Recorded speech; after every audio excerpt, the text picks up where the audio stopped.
Ask me anything. Ask me anything. This is the topic of YouTube channel. Don't get hacked. Call me for help. Ask me anything. So I've had 2 or 3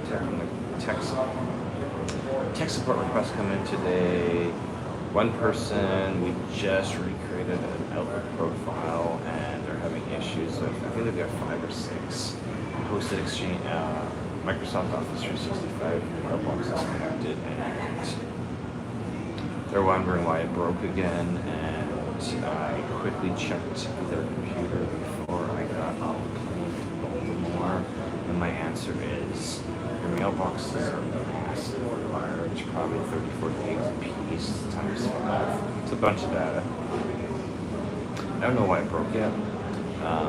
I do know that when I went into Control Panel on Windows 11 and started creating, it looks like somebody went in and edited the profile and removed the account that wasn't working, and that actually crashed Outlook. And then as soon as I tried to re-add that email account and gave me an error, and then I closed Outlook, I tried to reopen Outlook and I got another error message, and I'm like, okay, I'm pretty sure the Outlook profile that we just recreated on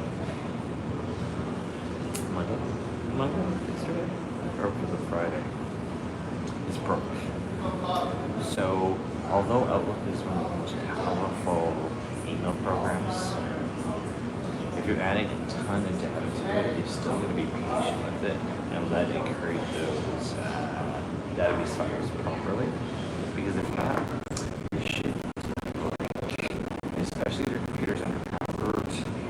It's going to take, if you're downloading 30 or 40 gig mailboxes from Office 365, it's probably not going to be done in an hour or 2. Probably, I think, 12 to 24 hours, if not longer, maybe 3 days. So my answer was that I was sorry that their Office 365 brand new profile that we spent hours, 3 hours. Yeah, I'm pretty sure it's Monday. So I spent 3 hours yesterday Monday creating from scratch. Oh no. But not a problem because at the end of the day, the customer needs a solution. They need their emails working. So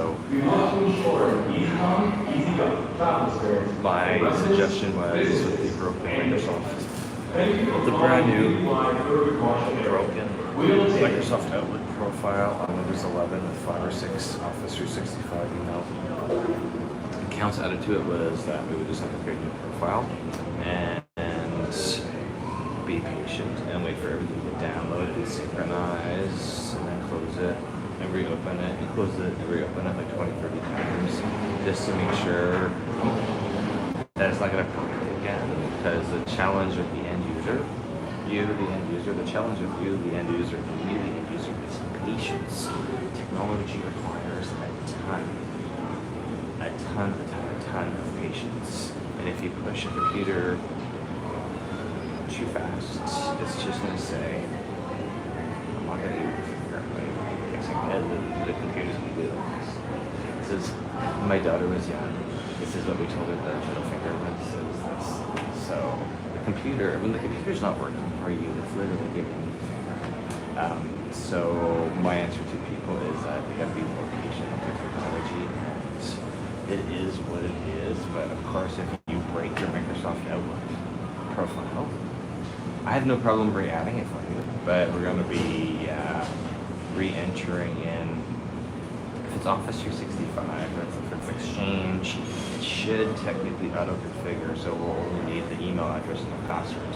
If it's an IMAP or a POP connection or Gmail, there's more steps required, and we're going to need server name, port numbers, SSL requirements, all that stuff. So yes, configuring email can be a massive pain in the ass. But this is why I only use apps on my phone for my email, and but I'm also a digital laptop. I saw my laptop customer was in need of a gaming laptop, and it was about a couple days before I was going to come on my trip. And I was like, you know what, I will just sell you my gently used gaming laptop long story. So, because I'm an IT guy and digital nomad, I'm not really fixed. I like everything I have in the cloud, and not everybody's like that, but it doesn't matter if I'm using an Android phone, an iPad, an iPhone, a MacBook Air, a cheap little HP laptop. All my stuff's in the cloud, so I can literally log in, and there's nothing. If there's anything being stored on this computer, I've always got backways running on the computer to back up that copy to the cloud, just in case I'm busy and I forgot to copy that to those things.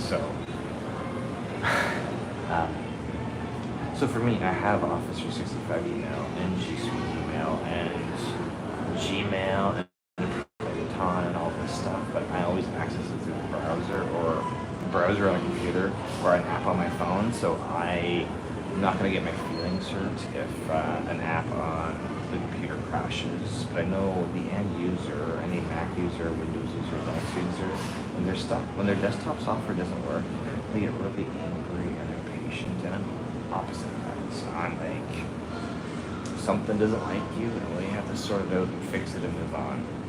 So, is there an alternative email program to using Microsoft Outlook on Office 365? The answer is there are other alternative email programs. There is Thunderbird and likely many others. I have clients using Thunderbird. They tend to be the older age group. They're usually doctors, lawyers, and had a bad situation with Outlook 5, 10, 15, 20, 25 years ago, and or they were using Windows Live Mail or some other piece of garbage. Microsoft Outlook is the top email program in you're wanting to export emails, export contacts, export calendar data to specific range. Outlook's powerful. But if you're not using Microsoft Outlook, you're using Microsoft's free email programs like Mail, Windows Live, Express, those suck. And when they crash hard. Sometimes that one doesn't read data, but the wonderful people around me is looking for Thunderbird. It is usually out with a bunch of other email standards, and you get Thunderbird to work or Outlook Express or Microsoft Mail, any of these other old emails. I'm in the airport if it's loud. I don't know what type of audio quality I've got because I'm on these, and obviously it's not a Zoom call, it's not two-way, so I have no idea how to sound. I just stopped. I'm waiting for a ride. My ride should be here in 40 minutes, 50 minutes, so I thought, because I promised to do a Facebook Live and a YouTube Live every single day while we're on our winter trip. I'm currently in Baltimore. I flew out of Midway in Chicago this afternoon, and I'm currently in Baltimore. I'm going to get picked up and driven to Delaware. And then my Saturday plans just confirmed, which means I've got a driver picking me up on Saturday and taking me to a supper engagement. I'll do a live from the supper engagement. It's a mastermind supper in Baltimore. And then I'll be going to Jersey, going to the Jersey Shore for a couple days. And I still haven't booked my Dubai flights. And I really want to go. And I've got tickets for stuff, so I need to get back. I need to get that dealt with tonight or tomorrow and see if I can still fly out of JFK or Newark for not a ridiculous amount of money. Anyway, so they asked me anything today was, why does Outlook keep crashing with an Office 365 email accounts? And the answer is their particular Office 365 email accounts are super large, like 30, 40 gigabytes each. That's a lot of data for Outlook to process, and if you're being impatient in closing Outlook, it may have broken. I've already checked Windows 11 updates, all up to date. I already checked Office 365 desktop updates, already up to date. My other question was online backup interfering or ESET antivirus, but I haven't disabled I gotta jump on my laptop and see if we can remote into that computer and keep on going. So that's the answer. And I still have to go turn on YouTube Live, YouTube channel membership. I just did training for YouTube channel membership before I jumped on the plane, and then I slept on my plane trip. I fell asleep on the plane and landed, got coffee, and I've been texting and following up with people, and I gotta call New Jersey now.